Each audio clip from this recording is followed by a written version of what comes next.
Hello বন্ধুরা, কেমন আছেন সবাই? আশা করি সবাই খুব ভালো আছেন। আমি সর্বাণী। আজকে আবার চলে এসেছি নতুন একটি গল্প নিয়ে। লেখক তারাশঙ্কর বন্দ্যোপাধ্যায়ের লেখা একটি গল্প, রসকলি। শুনতে থাকুন রসকলি।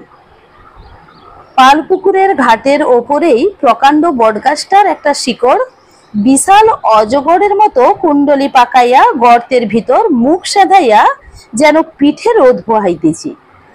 পুলিন দাস তাহার উপর হাঁটু ভাঙা দয়ের মতো উবু হইয়া বসিয়া জলে খোলামকুচি ছুড়িয়া ব্যাং ছুড়ি ছুড়ি খেলিতেছিল। তাহার কাঁধে গামছা, কানে একটা পোড়া বিড়ি।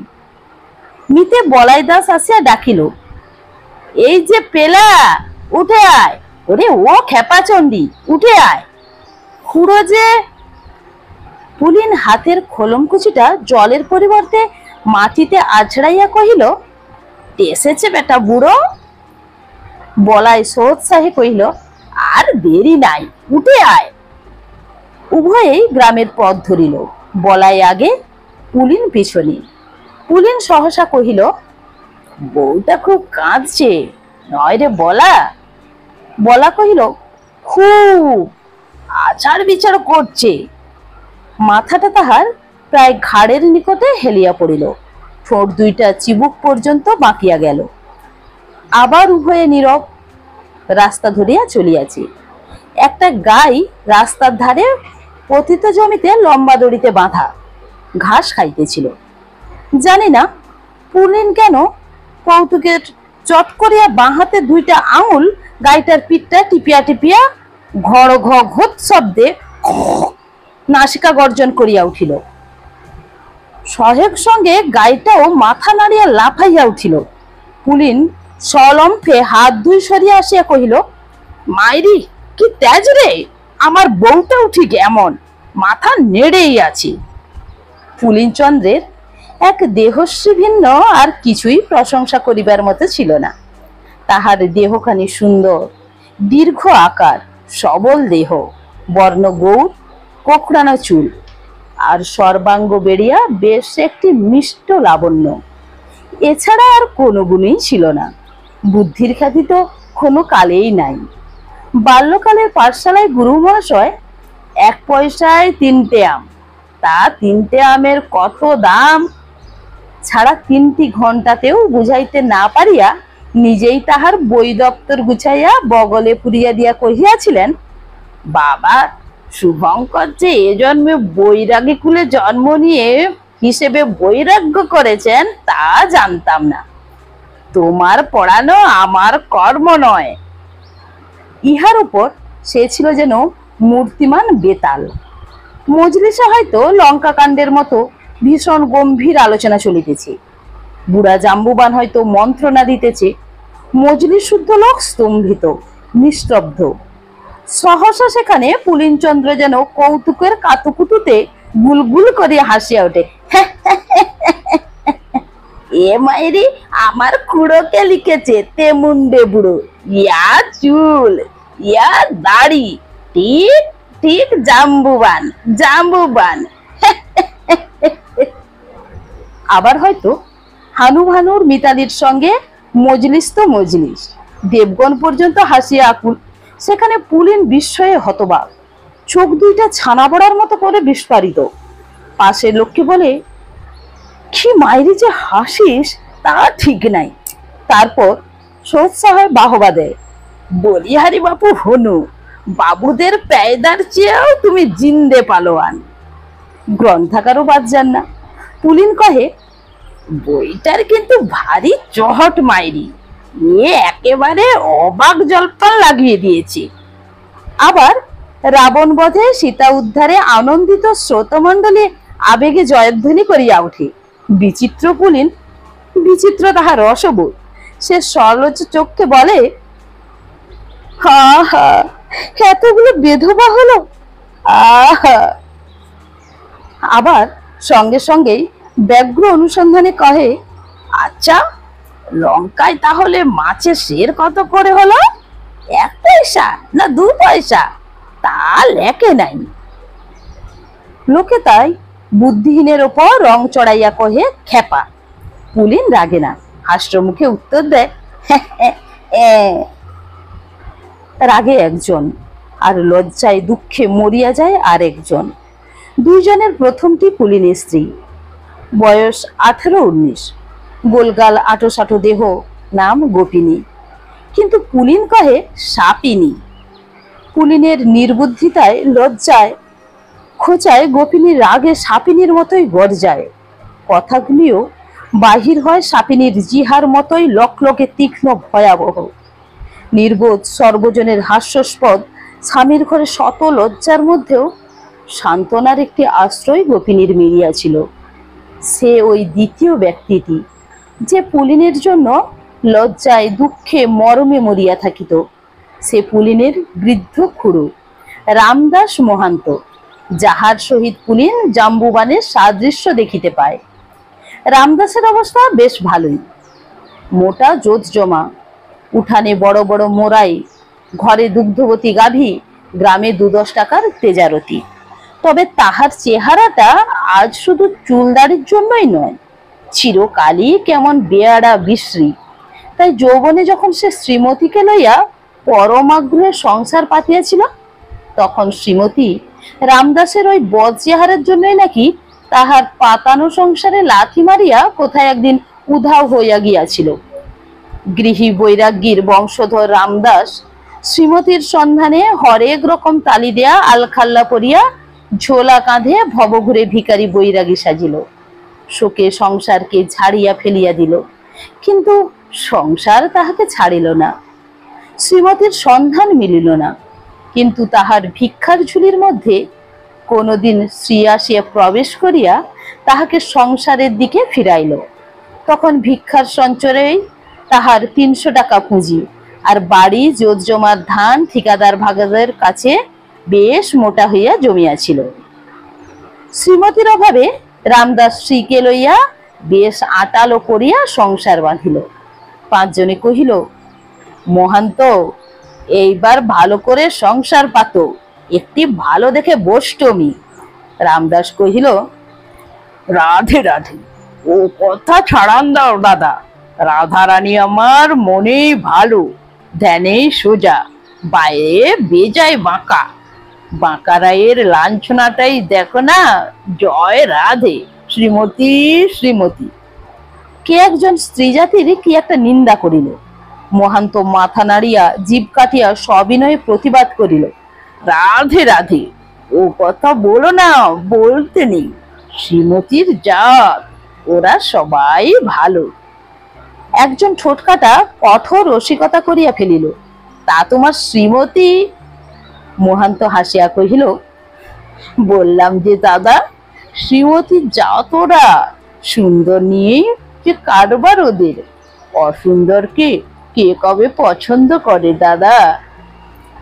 এই সময় রামদাসের বড় ভাই শ্যামদাস বছর 8 ফুটফুটে মাতৃহীন পুলিনকে রাখিয়া মারা গেল।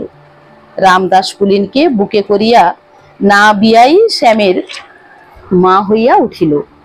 সুন্দর পুলিন বড় হইল, বৈষ্ণবের ছেলে।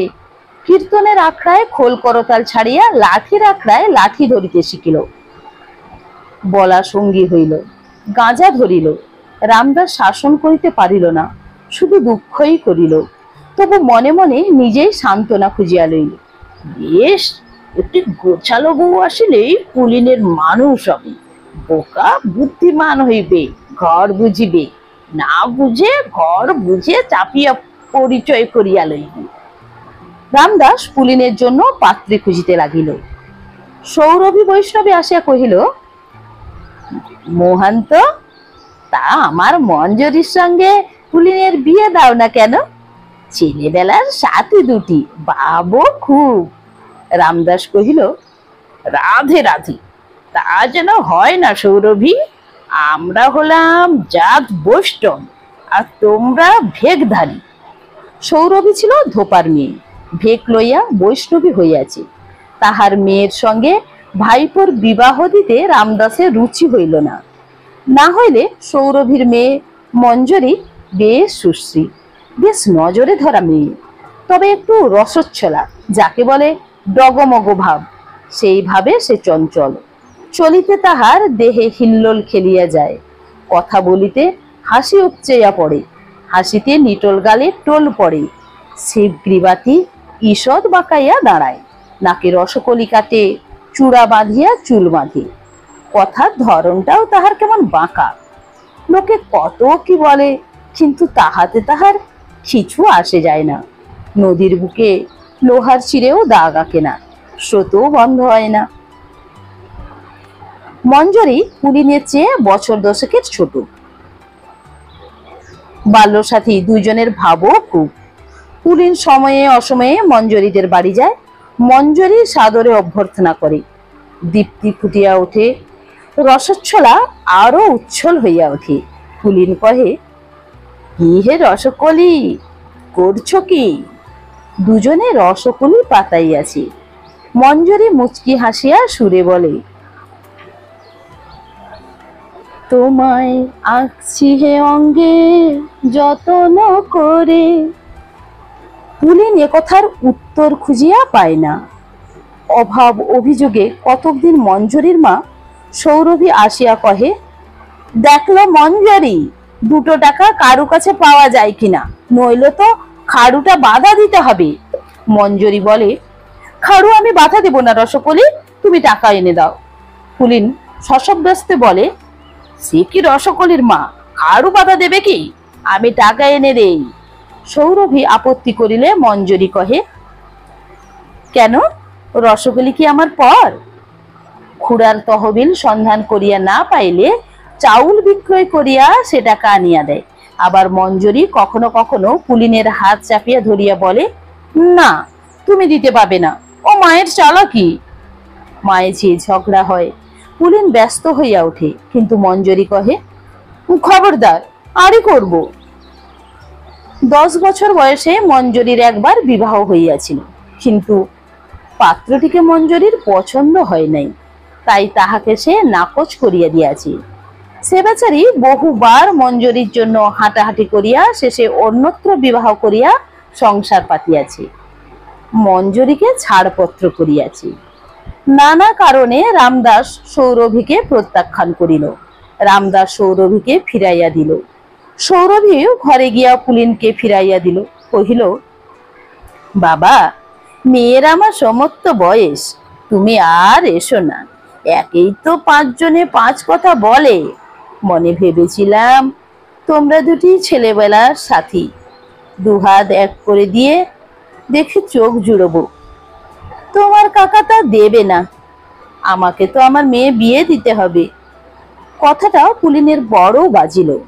সে 2 দিন খাইল না, শুইল না, মাঠে মাঠে ঘুরিয়া বেড়াইল। রামদাস শেষে রাজি হইল।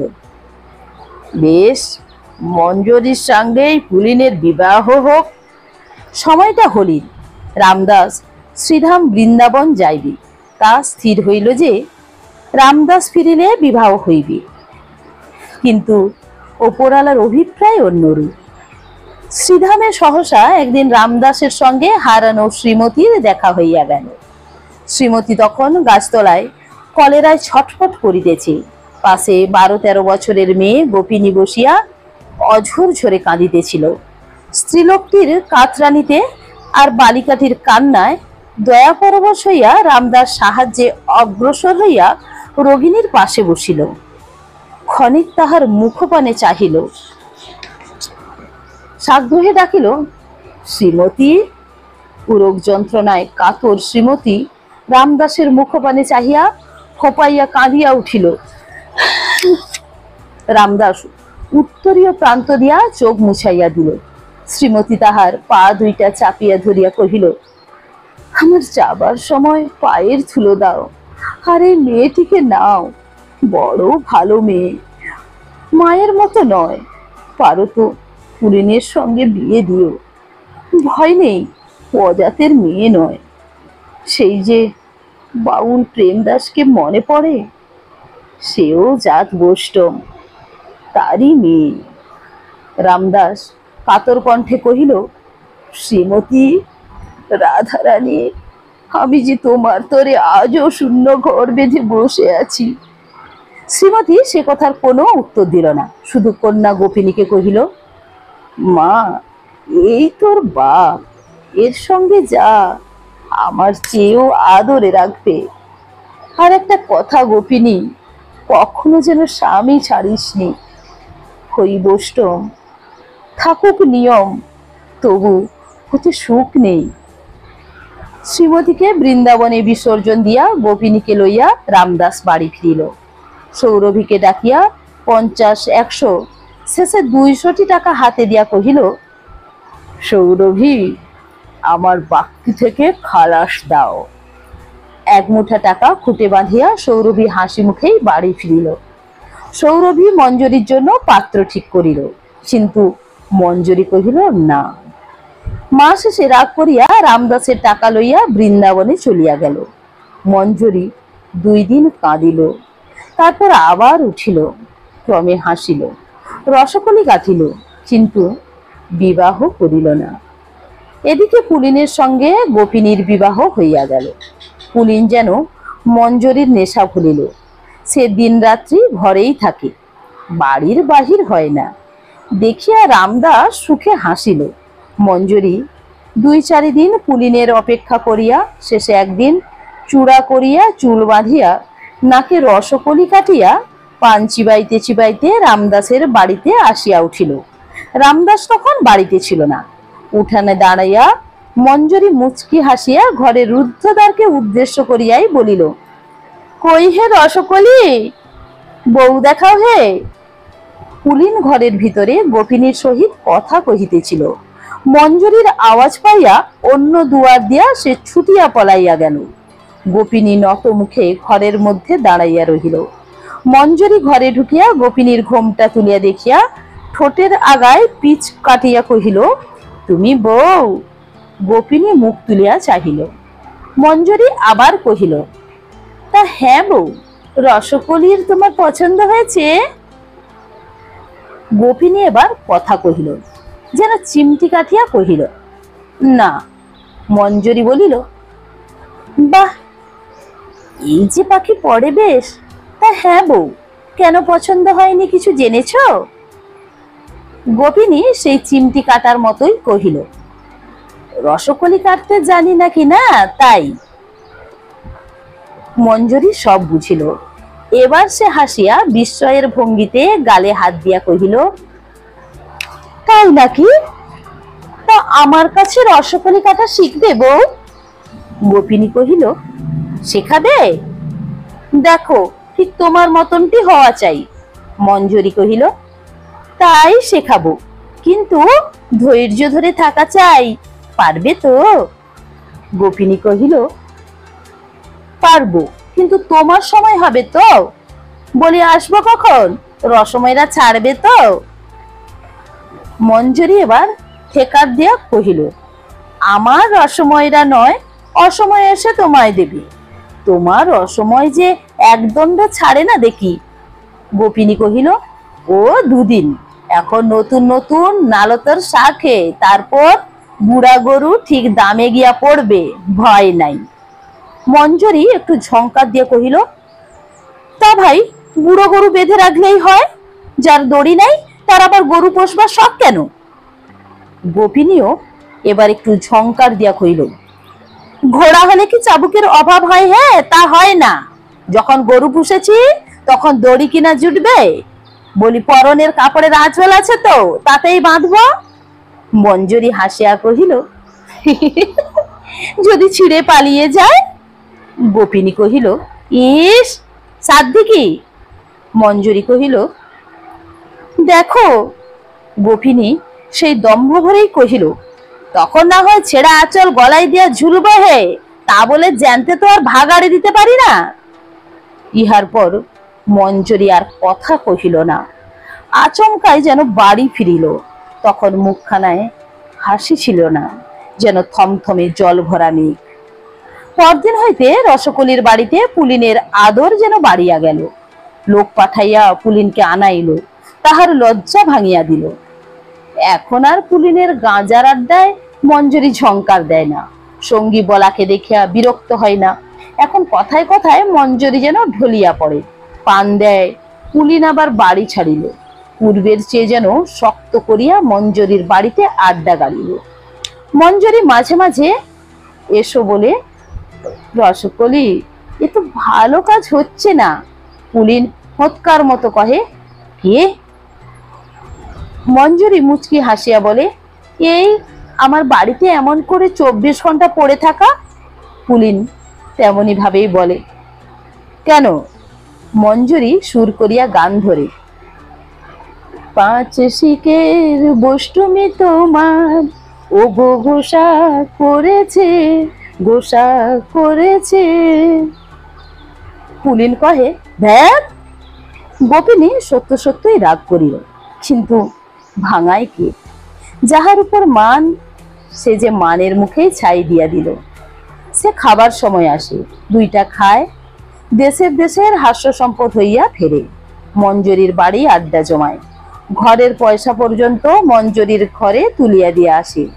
মঞ্জরির নাকি সোনার নথ হইতেছে। গোপিনী জ্বলিয়া গেল। পুলিন যা 2-4টি কথা গোপিনীর সহিত কয়, তা পর্যন্ত মঞ্জরি বিষভীত। সেদিন রাত্রে কথায় কথায় নির্বোধ কহিল, রসকলি তোমার কি নাম দিয়েছে জানো গো? গোপিনী নয়, সাপিনী।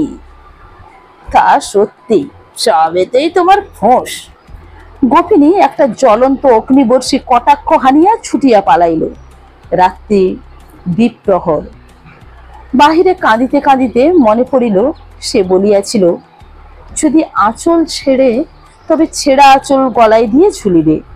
উদ্ভ্রান্ত ব্যথাহত নারী সত্যই আঁচল ছিঁড়িয়া দড়ি পাকাইতে বসিল। ঘরে পুলিন তখন অঘরে নিদ্রা যাইতেছে। বুঝিবা রসকলিকে স্বপ্নে দেখিতেছিল। পাশের ঘরে দরজা খুলিয়া বৃদ্ধ মহান্ত বাহির হইল। সে তো বস্ত্রা গোপিনীকে দেখিয়া চমকিয়া গেল। কে? এ কি মা? বাইরে কেন মা আমার? গোপিনী ফোপাইয়া কাঁদিয়া উঠিল। বৃদ্ধের স্নেহস্পর্শে তাহার হাতের পাকানো আঁচল এলাইয়া খুলিয়া গেল। মহান্ত গোপিনীকে বুকে লইয়া কাঁদিয়া কহিল, মা, বুড়ো ছেলের মুখের দিকে চেয়ে ধৈর্য ধর মা আমার। আমি আশীর্বাদ করছি, ভালো হবে, ভালো হবে তোর। পুলিনের ব্যবহারে শান্ত স্নেহ দুর্বল বৃদ্ধ মরমে মরিয়া গেল। কঠোর হইতে চেষ্টা করিল, পয়সায় টান দিল, কথা বন্ধ করিল, কিন্তু তবুও যে পুলিন সে পুলিনই রহিয়া গেল। অন্ধের কিবা রাত্রি কিবা দিন। শুধু রসকলির বাড়িতে বসিয়া বলার সহিত খুড়ার আয়ুর দিন গণনা করিতে লাগিল। রামদাস কিন্তু বাঁচিতে চাহিয়াছিল, মরমে মরিয়াও গোপিনীর জন্য বাঁচিতে চাহিত। সর্বদা তাহার ভাবনা হইল, সে মরিলে গোপিনীর দশা কি হইবে। কিন্তু মানুষ অমর নয়, মরণের পরোয়ানার সঙ্গে লইয়াই জন্ম লওয়া। সহসা একদিন রামদাসের তলব আসিল। মহান্তের বয়স হইয়াছিল, হাঁপানিও ছিল। হঠাৎ একদিন হাঁপানি মৃত্যুর মূর্তিকে বুকে চাপিয়া বসিল। গোপিনী চোখের জলে বুক ভাসাইয়া সেবা করিতে বসিল। পাড়াপড়শি আসিয়া জমিল। মহান্ত যেন কার অনুসন্ধান করিতেছিল, কিন্তু সে তখন পাল পুকুরের ঘাটে বসিয়া ব্যাং ছুড়োছুড়ি খেলিতেছিল। পাড়াপড়শি ভিড় জমাইয়া বসিয়া আছে। কেহ বলে, মহান্ত, হরি বলো, বলো জয় রাধারানী। রাধারানীর জয়গানে চিরমুখর কণ্ঠচারণ, কিন্তু আজ এ সময়ে রাধারানীর ধ্যান করিতে পারিল না। মৃগমায়াচ্ছন্ন রাজা ভরতের মতো শুধু বলিল, মা গোপিনী, কিছু করতে পারলাম না মা। গোপিনী শেষে আছাড় খাইয়া পড়িল। হায়, তার নীড় যে ভাঙিয়া যায়। ভ্রষ্ট নির্বিহঙ্গিনীর ক্রন্দন ছাড়া আর উপায় কি? পাড়ার মেয়েরা দূরে দাঁড়াইয়াছিল, কেহ এই গোপিনীকে ধরিতে সাহস করিল না। বুড়া রোগী কখন শেষ নিঃশ্বাস পড়িবে, খাবি খাইয়া মরিবার নোটিশও হয়তো দিবে না। মরা ছুঁইয়া কে অসুচি হইবে? ধরিল শেষে একজন, সে মঞ্জরি।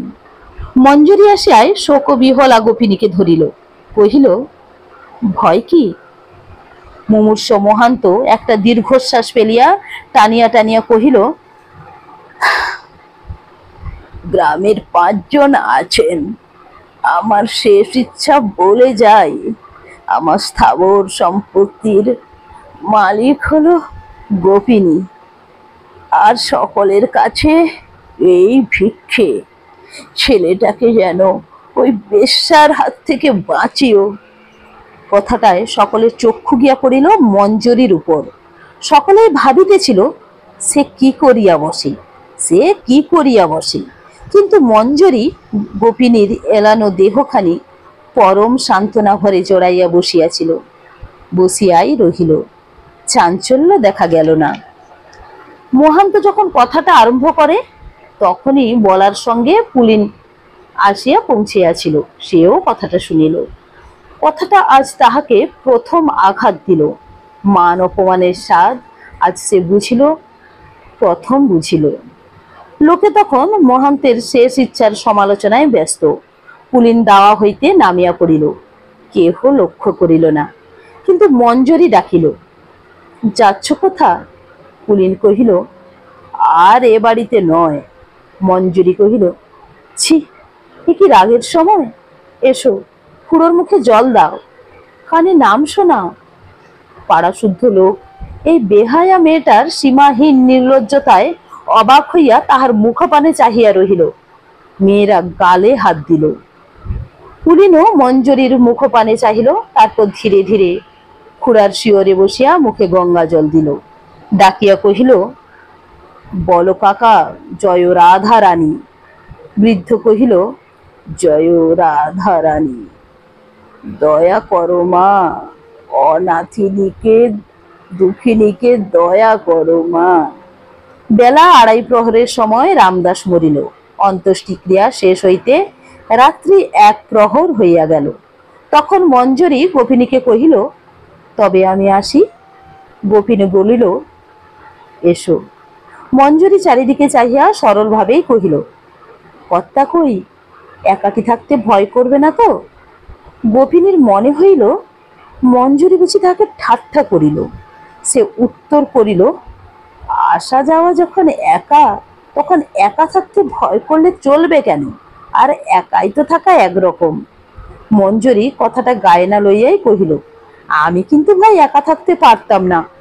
গোপিনী কহিল, আমি হলে একা থাকতে যদি না পারতাম, গলায় দড়ি দিতাম, তবু।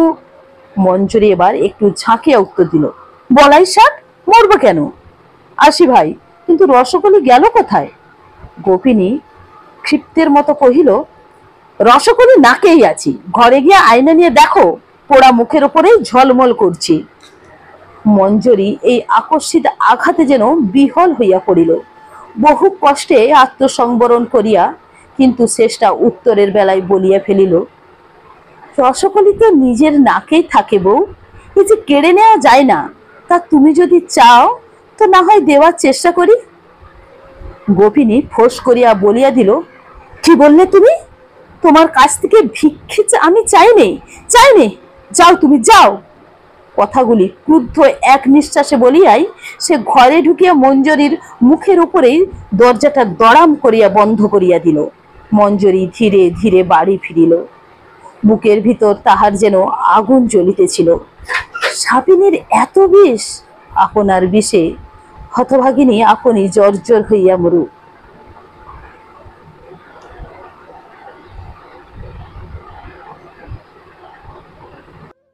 আপন বাড়ি ঢুকিতেই মঞ্জরী দেখিল পুলিন তাহার দাওয়ার উপর বসিয়া। মঞ্জরীর দেহ ব্যাপিয়া একটা হিল্লোল বহিয়া গেল। হাসিতে তাহার মুখ ভরিয়া উঠিল। পুলিন উঠিয়া কহিল, রসকলি। মঞ্জরী হাসিয়া উত্তর দিল, বসো বলি। পুলিন বসিল। ঘরের তালা খুলিতে খুলিতে মঞ্জরী বলিল, রসকলি, তুমি ভাই সোনা কপালি, স্ত্রীভাগ্যে ধন। পুলিন খুব রাগিয়াই কহিল, ও ধন আমার ভদ্দর বউ, ছুতে পাপ। মঞ্জরী খিলখিল করিয়া হাসিয়া কহিল, আর বউটি কি গো, চুপ করে রইলে যে, উত্তর দিতে পারলে না? আচ্ছা, আমি বলে দেই, সে তোমার গলার মালা, ঠোঁটের হাসি। পুলিন কহিল, না রসকলি, হলো না, সে আমার গলার ফাঁসি। ঠাট্টা নয় রসকলি, একটা কথা তোমায় বলতে এসেছি। আমি কাল থেকে নিজের বাড়িতে যাব, ও বাড়িতে আর থাকবো না। নিজের বাড়ি অর্থে পুলিনের পৈতৃক বাড়ি। বাস্তব চক্ষে বাড়িটি একটি মূর্তিমন্ত বিভীষিকা, কিন্তু কল্পনায় বাড়িটি বেশ, অর্থাৎ উঠান ভরা বনফুল, প্রাচীর ভাঙিয়া সীমা অসীমে মিশিয়াছে, ঘরের ভিতরের চাঁদের আলো খেলে। মঞ্জরি কহিল, বেশ, তা ভালো, তারপর খাবে কি করে? পুলিন চট করিয়াই কহিল, বোষ্টমের ছেলে, ভিক্ষে করে খাবো। মঞ্জরি কহিল, আরো ভালো, কিন্তু ভিক্ষেতে মেলে তো চাল, তা রাঁধবে কে? বউকে নিয়ে যাও। পুলিন প্রবল প্রতিবাদে মাথা নাড়িয়া কহিল, না। মঞ্জরি কহিল, কেন? আর তুমি না বললেও সে যদি না ছাড়ে? পুলিন কহিল, ছাড়বে না, মারের চোটে ভূত ছাড়ে, তা জানো? হুম, কথাই আছে, পড়লে পরে দুধু ভাতু, না পড়লে ঠ্যাঙার গাঁতু। মঞ্জরি কহিল, বেশ। রসকলি, আমার বলে ভালো, এ যেন সেই ও পারেতে ধান পেকেছে লম্বা লম্বা শীষ, টুকুস করে মরে গেল লঙ্কা রাবণ, তা যেন হলো। আজ রাত্রের মতো তো বাড়ি যাও। পুলিন বলিল, না, আর নয়। মঞ্জরি পরিহাসের ছলেই কহিল, তবে আজ রাতটা পালপুকুরের বটগাছেই কাটাবে নাকি? পুলিন কহিল, না, তোমার দাওয়াতেই পড়ে থাকবো। মঞ্জরি হাসিল। 2 আর 2 4 হয়, এ কথাটা যে বোঝে না, সে 4-এর গুরুত্ব না বুঝিলে তাহার উপর রাগ করিয়াই লাভ কি? তবু সে বলিল, লোকে বলবে কি? পুলিন বাহির দরজার দিকে ফিরিল। মঞ্জরি কহিল, যাও কোথা? পুলিন কহিল, দেখি কোথাও। মঞ্জরি আসিয়া তাহার হাত ধরিয়া বলিল, যেতে হবে না, এসো, শোবে এসো। পুলিন ব্যস্ত হইয়া বলিল, না না, লোকে বলবে কি? মঞ্জরি কহিল, যা বলবার তা বলেই নিয়েছি, আবার বলবে কি? শোনোনি, আজই তোমার কাকা বললেন ওই। পুলিন তাহার মুখ চাপিয়া ধরিয়া কহিল, তোমার পায়ে পড়ি রসকলি, ছি, ও কথা তুমি বলো না। মঞ্জরি হাসিয়া মৃদু স্বরে গান ধরিল, লোকে কয় আমি কৃষ্ণ কলঙ্কিনী, সখী সেই গরবে আমি গরবিনী। পুলিন তাহার হাতখানি চাপিয়া ধরিল, স্পর্শে তাহার সে কি উত্তাপ। মঞ্জরি মৃদু আকর্ষণে হাতখানি ছাড়াইয়া শান্ত মধুর কণ্ঠে কহিল, ছাড়ো, বিছানা করি। তকতকে ঘরখানি, লাল মাটি দিয়া নিকানো, আলপনার বিচিত্র ছাদে চিত্রিত, দেওয়ালে খান কয়েক পট, সেই পুরানো গোড়া চাঁদ, জগন্নাথ, যুগল মিলন, সবগুলির পায়ে চন্দনের চিহ্ন। মেঝের ওপর একখানি তক্তপোষ, একদিকে পরিষ্কার বেদির ওপর ঝকঝকে বাসনগুলি সাজানো, তক্তপোষের ওপর গুটানো বিছানা বিছাইয়া দিয়া একটা ছোট চৌকির ওপর রক্ষিত তোলা বিছানার গাদা হইতে দেখিয়া দেখিয়া একখানা সিজুনি আনিয়া পুরাতন বিছানার উপর বিছাইয়া দিল। সিজুনিটি মঞ্জরির নিজের হাতে অতি যত্নে প্রস্তুত, চারুশিল্পের অপরূপ ছাদ বিচিত্রিত। বিছানিটি বেশ করিয়া কয়েকবার ঘুরাইয়া ফিরিয়া দেখিয়া ডাকিল, এসো। পুলিন ঘরে আসিয়া তক্ত বসে বসিল, দেখিল মঞ্জরি অভ্যাস মতো ঈষৎ বাঁকাইয়া দাঁড়াইয়া আছে। সেই হাসি, সেই সব, শুধু দৃষ্টিটুকু নতুন। সে তখন মুগ্ধ, আবিষ্ট, একাগ্র। পুলিন কথা কহিল, ভাবটা গদগদ কিন্তু সংকুচিত। রসকলি। মঞ্জুরি চমক ভাঙিয়া কহিল, কি গো? পুলিন কহিল, তুমি তুমি আমার আমার আমার কথাটা শেষ করিতে পারিল না। প্রতিবারই বাঁধিয়া যায়, আর পুলিন রাঙা হইয়া ওঠে। মঞ্জুরি খিলখিল করিয়া হাসিয়া কহিল, তোমার তোমার তোমার কি গো?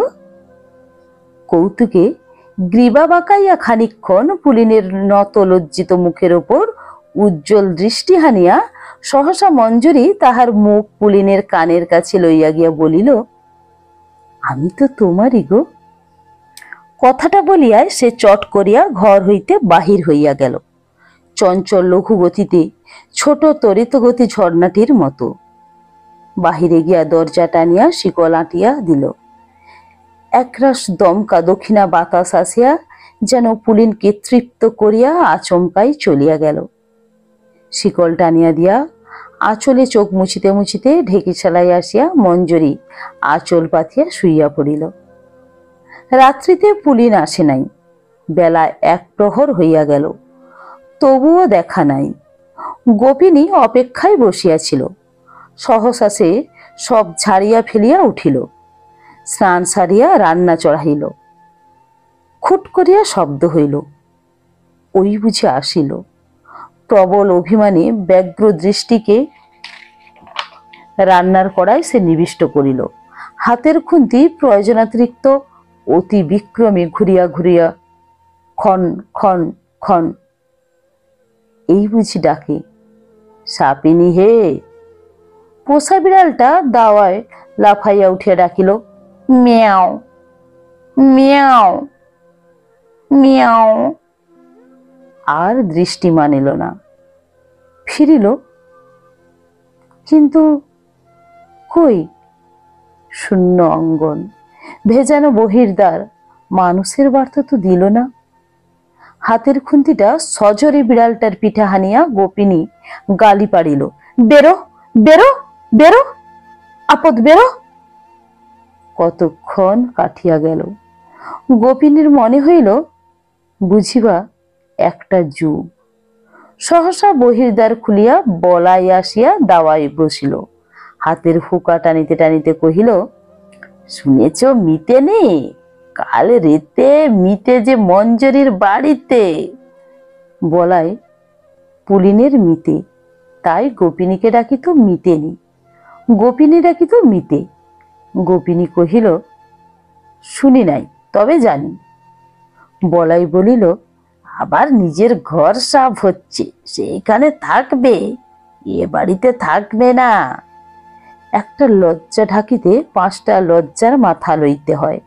গোপিনী কহিল, আমি যে থাকতে দেব না, সে আমি কাল বলে দিয়েছি, বাড়ি ঢুকলে ঝাঁটার বাড়ি দেব। বলাই বিজ্ঞের মতো মাথা নাড়িয়ে বলিল, ও বুঝি এত, আবার মঞ্জুরিকে পত্র করবে। বুকে পাথর চাপা দিলেও মানুষ কাতরাইতে পারে, কিন্তু এই কথাটা এমন স্থানে গোপিনীকে আঘাত করিল যে সে আর কথা কহিতে পারিল না। বলাই কহিল, কাল রেতে জমিদার গায়ে এসেছেন, তুমি নালিশ করো। গোপিনী দীপ্ত প্রতিবাদে কহিল, না। তারপর উভয়েই নীরব। গোপিনীর হাতের খুন্তি নড়ে না, চোখ কড়ার উপরে, কিন্তু দৃষ্টি নয়, পলকও পড়ে না। বলাই মনে মনে কি যেন মক্স করিতেছিল। শেষে দালালির ভঙ্গিতে রসান দিয়া কহিল, বেশ বলেছ, সেই ভালো, ও দুষ্টু গরুর চেয়ে শূন্য গোয়ালি ভালো। তারপর আবার হুকায় টান পড়িল, ফড়র ফড়র। এক মুখ ধোঁয়া ছাড়িয়া কহিল, আমাদের তো ছিঁড়লে মালা গাঁথতে আছে, ভাবনাই বা কি? ভাত থাকলে কি আর কাকের অভাব হয়? কি বলো মিতেনি? আমি রয়েছি, সব ঠিক করে দেব তোমার। পরিশেষে সম্মতির আশায় মিতেনির মুখপানে চাহিল।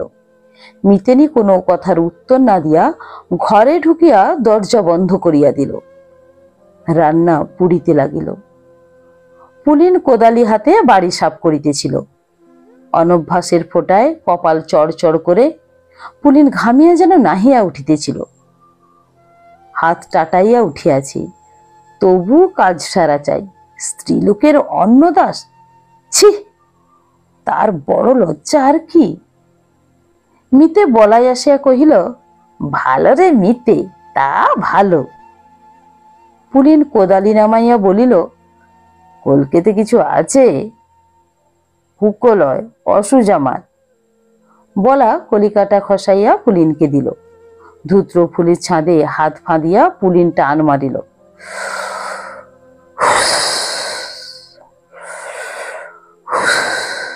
বলাই কহিল, তা এক কাজ করলি না কেন মিতে? জমিদার এসেছেন, তার কাছে পারলে একবার হতো না? তোর হলো সদর খুড়ো আর ওর সৎ বাবা, ও আরিস হলি তুই, ও মাগে সম্মতির কে? চল তুই একবার, দেখবি এক্ষুনি তোর সম্পত্তি তোর হবে। অদ্ভুত পুলিন, বিচিত্রতার সংসার বোধ। সে কহিল, ওর কি হবে? বলাই বলিল, তোর বউ তুই খেতে দিবি? পুলিন কহিল, না না, আমি যে রসকলিকে। বলায় সোৎসাহে কহিল, রসকলিকে পত্র করবি? ও মরুগি, যেমন করে করুক, তোর কি? সে যে নেহাত অমানুষী হয়, হাজার হোক সে স্ত্রী। মনটা পুলিনের মোচড় দিয়া উঠিল। পূর্বে তাহার সান্ত্বনা ছিল, তাহার প্রাপ্য ধনমূল্যে গোপিনীর নিকট মুক্তি পাইবার হকদার সে। পুলিন বলিল, না মিতে, তা হয় না, যেমন দেবা তেমনি দেবী। বলাই বিরক্ত ভাবে উঠিল, রাস্তা ধরিল জমিদারের কাছারির পানি। পুলিন ভাঙা দেওয়ার উপর ভাবিতে বসিল। জমিদারের পশ্চিমা চাপরাশে আসিয়া ভাঙা কাঁসারের মতো ক্ষণ ক্ষণ করিয়া কহিল, আরে পুলিয়া, আসো আসো, বাবুর তলব আছে। পুলিন চমকাইয়া বলিল, কেনে কেনে, কাহে সে দারোয়ানজি? পশ্চিমা কহিল, সো আমি জানি না। জমিদারের কাছারিতে পুলিন আসিয়া প্রণাম করিল। বাবু ফর্সিতে তামাক টানিতেছিলেন, গোমস্তা কলম ভিসিতেছে। কয়েকজন মাতব্বর এধারে বসিয়াছিল, আর ওধারে একপাশে আবক্ষ ঘোমটা টানিয়া দাঁড়াইয়াছিল সংকুচিত গোপিনী। বাবু পুলিনের দিকে চাহিয়া কাছারির উদ্দেশ্য করিয়াই কহিলেন, সে হারামজাদি কই? রাখাল পাইক বসিয়াছিল, কহিল, আগে তিনি চানে গেল, আসছেন। বাবু পুলিনকে বলিলেন, পুলিন, তোমার খুড়োর সম্পত্তি খারিজ করতে হবে। পুলিন শশব্যস্তে কহিল, আগে সম্পত্তি আমার নয়, ওরই। জোর হস্তে অঙ্গুলি নির্দেশে গোপিনীকে দেখাইয়া দিল। বাবু কহিলেন, ওই হলো হে, ওই হলো, স্বামী আর স্ত্রী।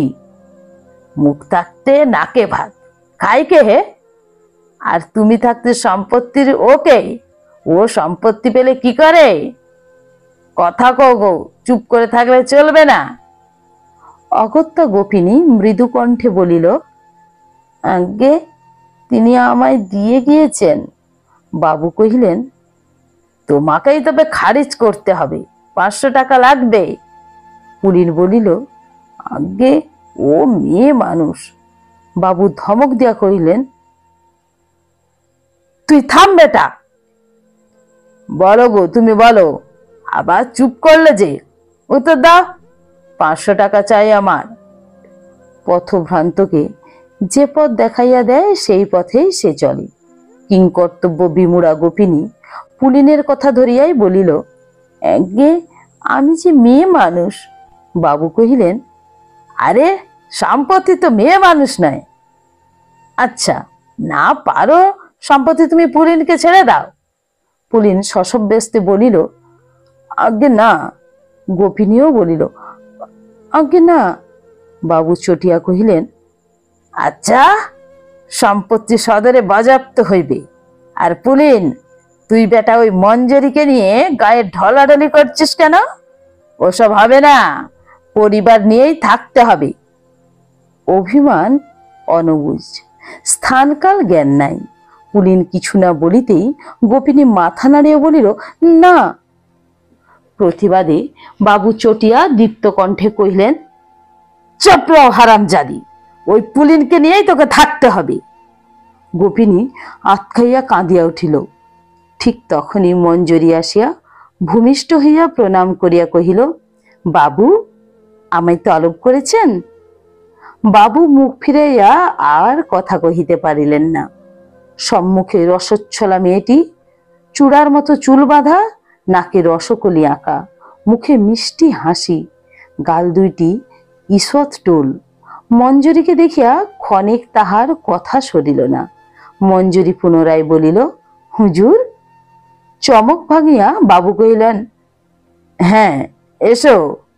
শুনছ গো, ওসব চলবে না, পুলিনের সঙ্গে ঘর করতে হবে। শেষটা কহিলেন গোপিনীকে। কথার নির্দেশে মঞ্জরীর দৃষ্টি পড়িল ভয়ত্রস্তা গোপিনীর উপর। সে ত্বরিত পদে নিকটে গিয়া গোপিনীকে কাছে টানিয়া লইল।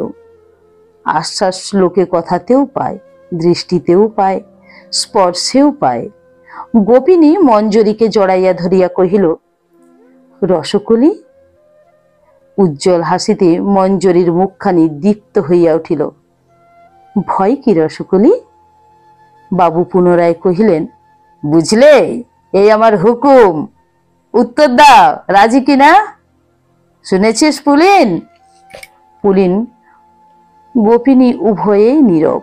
উত্তর দিল মঞ্জরী তেমনি হাসিয়া, হুজুর, স্বামী স্ত্রীর ঝগড়া কি ধমকে মেটে? বাবু কহিলেন, আলবাত মিটবে, না মিটলে চলবে না। মঞ্জরী বলিল, নাই যদি মেটে হুজুর, তাই বাকি। আমরা যাতে বসটম, ছেড়েলে মালা আবার নূতন গাঁথি। বাবু কহিলেন, বেশ, তবে ও বলাকে পাত্র করুক। ওপাশে বসিয়া বলা মুচকি হাসিল। গোপিনী প্রবল প্রতিবাদে বলিল, না না। বাবু কহিলেন, তবে কি মতলব শুনি? কিন্তু আমার রাজ্যে ওসব বদমাইশি চলবে না। পুলিন কি একটা প্রতিবাদ করিল, কিন্তু এত ক্ষীণ যে কাহারও খেয়াল আসিল না। সে নড়িয়া চড়িয়া বসিল, যেন স্থৈর্য আর থাকে না। গর্তের সাপ ধরা পড়িবার পূর্বে যেমনতর বাহির হইতে পারে না, অথচ ক্রোধে গর্তের ভিতরে কুণ্ডলি পাকাইয়া যেমন ঘোরে, তেমন ভাবেই তাহার মনটা পাক খাইতেছিল। মঞ্জরী কিন্তু বেশ সবিনয়ে সবল প্রতিবাদ করিল। জিভ কাটিয়া সে বলিল, ছিছি বাবু, আপনাকে ওসব কথা বলতে নাই। বাবু অপ্রস্তুত হইয়া মঞ্জরীকে ধমক দিয়া কহিলেন, আচ্ছা আচ্ছা, তোমার এখানে থাকা চলছে না। 5 জনে তোমার নামে 5 কথা বলছে, তোমার গ্রাম ছেড়ে যেতে হবে। মঞ্জরী সবিনয়ে বলিল, আজ্ঞে, কোথায় যাব? মেয়ে মানুষ আমি। বাবু তাহার মুখপানে চাহিয়া কহিলেন, আচ্ছা, আমার সঙ্গে চলো, তুমি আমার বাড়িতে থাকবে। মঞ্জরী বলিল, আজ্ঞে, ঝিগিরি আমি করতে পারবো না। বাবু কহিলেন, আচ্ছা, কাজ তোমায় করতে হবে না। মঞ্জরী হাসিয়া বলিল, বাপরে, রানীমা তাহলে ভাত দেবেন কেন? বাবু এবার বেশ রস দিয়া কহিলেন, সে ভাবনা তোমায় ভাবতে হবে না। আমাদের বাগানে তোমার কুঞ্জ করে দেখো, এখানে যেমন আছো তেমনই থাকবে। বলিয়া বাবু হাসিলেন। হাসিটি গোজলা রসের মতো, কেমন যেন বিশ্রী কুৎসিত গন্ধের আভাস দেয়। মঞ্জরী কহিল, আমার পোড়ার মুখে কি আর বলবো, সত্যি সত্যি এ মুখে আগুন দিতে হয়। আপনি রাজা, আপনিও শেষ। না হুজুর, আমি এ গা ছেড়ে কোথাও যাব না। সে যে যা বলবে বলুক। বাবু মেয়েটার স্পর্ধা দেখে স্তম্ভিত হইয়া গিয়াছিলেন। সহসা তিনি উন্মত্তের মতো চিৎকার করিয়া কহিলেন, কে হারামজাদি! ভূত সিং, লাগাও জুত্তে হারামজাদিকু। বদ্ধ লৌহদার মস্ত হস্তিতেও ঠেলিয়া খুলিতে পারে না, আবার অর্গল খুলিলে আঘাতের অপেক্ষাও সয় না, খুলিয়া যায়। পুলিনের মনের দরজা ঠিক অর্গলটিতে হাত পড়িতেই সে খুলিয়া গেল। ভিতরের মানুষটি বাহিরে আসিল। সে একটা ভীষণ দাপে হাঁকিয়া উঠিল, খবরদার! রাখাল পাইকের শিথিল মুষ্টির লাঠি গোছাটা কাড়িয়া লইয়া মাটিতে ঠুকিয়া পুলিন বুক ফুলাইয়া দাঁড়াইল। ব্যাপারটা গড়াইতো কত দূর কে জানে, কিন্তু লোকে ব্যাপারটা গোটা বুঝিতে না বুঝিতেই মঞ্জরি ত্বরিত পদে পুলিন ও গোপিনীর হাত ধরিয়া টানিয়া লইয়া বাহির হইয়া গেল। স্তম্ভিত ভাবটা কাটতেই বাবু কহিলেন, ভূত সিং! বলা মৃদু কণ্ঠে কহিল, হুজুর, ওই মঞ্জরির সঙ্গে গোকুলবাটির থানার দারোগার পরিবারের সঙ্গে খুব সুখ, একটু বুঝে। বলার কথাটা ঢাকিয়া দিয়া লাঠি হস্তে ভূত সিং ঘ্যান ঘ্যান করিয়া বলিল, হাজার হুকুম। বাবু কহিলেন, কুছ নাহি, যাও। মঞ্জরি দুইজনের হাত ধরিয়া আসিয়া উঠিল একেবারে রামদাসের বাড়িতে। সারাটা পথ সে যেন কি ভাবনায় ভোর হইয়াছিল। ভাবনা বলিলে ঠিক হয় না, সে যেন একটা আবেশ, একটা নেশা। বাড়িতে প্রবেশ করিয়াই মঞ্জরি দরজাটা বন্ধ করিয়া দিয়া একগাছা মোটা লাঠি আনিয়া পুলিনের হাতে দিয়া খিলখিল করিয়া হাসিয়া বলিল, বাইরে বসো পাহারা আলা। পুলিন লাঠি হাতে বাহিরে বসিল, আর ঘরের মেঝেতে বসিয়া নীরবে চোখের জল ফেলিতেছিল দুইটি নারী। গোপিনী নত দৃষ্টিতে, আর মঞ্জরি তাহার মুখের পানে চাহিয়া যেন নেশায় ভোর হইয়া বসিয়াছিল। সহসা হাসিয়া সে কহিল, রসকলি। গোপিনী মুখ তুলিয়া হাসিল, বড় বিষাদের হাসি, যেন মলিন ফুলটি। মঞ্জরি বলিল, এক কাছারি লোকের সামনে রসকলি পাতিয়েছে, না বললে তো চলবে না। গোপিনী কহিল, হ্যাঁ। মঞ্জরি বলিল, তা ভাই, অনুষ্ঠানটা হয়ে যাক, তুমি আমার নাকে রসকলি এঁকে দাও, আমি তোমায় দেই। জানিও তা তো করতে হবে। বলিয়াই খুঁজিয়া পাতিয়া সব সরঞ্জাম বাহির করিয়া তিলক মাটি ঘষিতে বসিল। তারপর গোপিনীর কোল ঘেঁষিয়া বসিয়া কহিল, তুমি ভাই আগে বলেছ, আগে তোমার পালা দাও, আমার নাকি রসকলি এঁকে দাও। বলিয়া নিজের আঁকা রসকলিটি মুছিয়া ফেলিল। হতভম্ব গোপিনী কম্পিত করে মঞ্জরির নাকে রসকলি আঁকিয়া দিল। মঞ্জরি বলিল, দাঁড়াও, সাক্ষী ডাকি। বলিয়া বাহিরে পুলিনকে ডাকিল, সেই মধুবরা কণ্ঠে, রসকলি এসো বলি। পুলিনকে লইয়া গোপিনীর হাতে নিজের হস্তবন্ধন বাঁধিয়া দিয়া কহিল, এই নাও রসকলি, আমার রসকলি তোমায় দিলাম। পুলিনের কথা সরিল না। তারপর পুলিনকে বলিল, আমি দিচ্ছি, না বলো না। গোপিনী ও পুলিন বিস্মিত নির্বাক। সহসা গোপিনী মঞ্জরির হাত ধরিয়া টানিয়া বলিল, না না, তুমি শুদ্ধ এসো, আমরা দু বোনে। রসচ্ছলার মতোই কহিল, দূর, আমি যে রসকলি। বৈকালের মুখে মঞ্জরি কহিল, দাঁড়াও, আমি একবার গায়ের হালচাল দেখে আসি। পুলিন বাধা দিয়া কহিল, সে কি একলা? মঞ্জরি হাসিয়া ঢলিয়া পড়িল, ভয় কি, আমার রসকলি যে সঙ্গে। বলিয়া নাকের রসকলি দেখাইয়া দিল। তারপর আবার কহিল, ভয় নাই, আমি বাইরে বাইরে খবর নেব, তেমন তেমন বুঝলে আমি গোকুলবাটি থানায় যাব। আজ রাত্রে না ফিরলেও ফিরতে পারি, বুঝলে। খবরদার, তোমরা বেরিও না, দিব্যি রইল, মাথা খাও। সে কণ্ঠস্বরে পরিহাসের বিন্দুও ছিল না। পুলিন সে কথা অবহেলা করিতে পারিল না। মঞ্জরি চলিয়া গেল। রাত্রি ফিরিল না। পরদিন প্রাতে বলাই আসিয়া ডাকিল, মিতে। মঞ্জরীর সংবাদের আশায় নিজের বিপদের আশঙ্কা তুচ্ছ করিয়া দরজা খুলিয়া কহিল, এসো। বলাই বলিল, বেশ বেশ, তা মঞ্জরীকে দিয়ে টাকাটা পাঠালি কেন? নিজে গেলেই তো হতো। তাও বেশ ভালোই হলো। বাবুও বললেন, বলাই, পুলিশ যখন 50 টাকা জরিমানা দিলে তখন আর তার উপর রাগ নাই আমার। তা পুলিন বোধহয় ভয়ে আসে নাই, তাই মঞ্জরীকে দিয়ে পাঠিয়েছি। মঞ্জরীকেও মাপ হয়ে গিয়েছে। তা একবার আজ যাস, বাবুকে পেন নাম করে আসিস। ভয় নাই, আমিও সব বলে কয়ে দিয়েছি। পুলিনের কথা সরিল না। জমিল না দেখিয়া বার কয়েক হুকা টানিয়া বলাই চলিয়া গেল। পুলিন স্তম্ভিতের মতো দাঁড়াইয়া রহিল। কে জানে কতক্ষণ। একটি পুটলি কাকে মঞ্জরী আসিয়া হাসি মুখে অভ্যাস মতো হেলিয়া সম্মুখে দাঁড়াইয়া ডাকিল, রসকলি। পুলিন কথা কহিল না। হাসিয়া মঞ্জরী বলিল, রসকলি, রাগ করেছ? পুলিন অভিমানের সুরে বলিল, তুমি জমিদারকে? মঞ্জরী কহিল, জলে বাস করে কুমিরের সঙ্গে বাদ করা কি চলে গো? তাই মিটিয়ে ফেললাম। পুলিন কহিল, টাকা? মঞ্জরী কথা কাড়িয়া বলিল, সে তো তোমারই গো, আমি কি তোমার পর? তারপর পুলিনের হাত দুইটি ধরিয়া কহিল, তবে আসি। উদ্ভ্রান্তের মতো পুলিন বলিল, কোথায়?